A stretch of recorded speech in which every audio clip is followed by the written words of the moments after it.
Hey there, guys. So today we have another review, and we're reviewing Bourbon County Coffee 2014. Huge shout out to my friend Eric for sharing this bottle.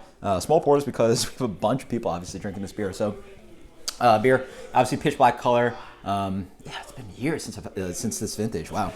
Think about it. 2017 coming 2014 vintage of Bourbon County. So let's dig into this beer. Actually, I haven't had 2016 yet. Think of it, but very nice.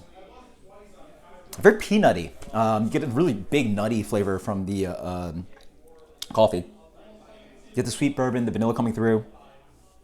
That rich kind of just like Bourbon County-esque. That should be a new word, by the way. Webster's should pick that up. This Bourbon County-esque kind of sweetness, that rich chocolate note, all that familiar vanilla, rich oak and everything.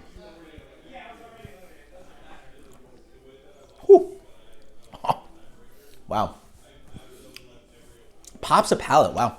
At 2014, it definitely has a alcohol bourbony bite to it. It opens the palate up with this wonderful attack of bourbon.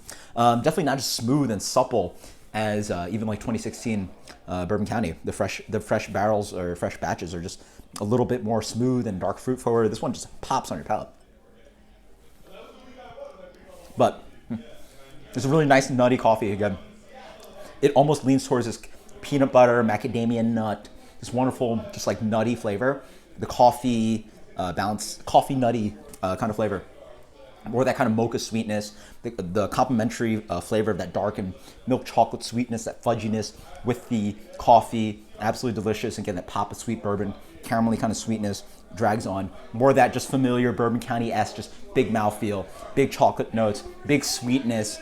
Lingering sugars, residual sugars on the back end, but drying out a little bit nicely with that kind of oak character. Just a familiar, delicious beer. One of my favorite beers ever.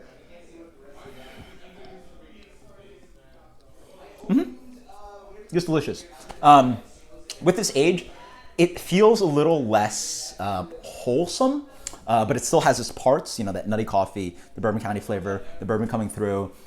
It's not as reminiscent as this like big sludgy combination and desserty kind of thing. There's this desserty flavor, but it's more cut off by this layer of nutty coffee. So absolutely delicious. As usual, 100 plus out of 100. Maybe this leans towards 100 minus or 100, probably. But best vintages of this are 100 plus out of 100. One of my favorite beers of all time. Until next time, guys, cheers. Happy New Year's. Later.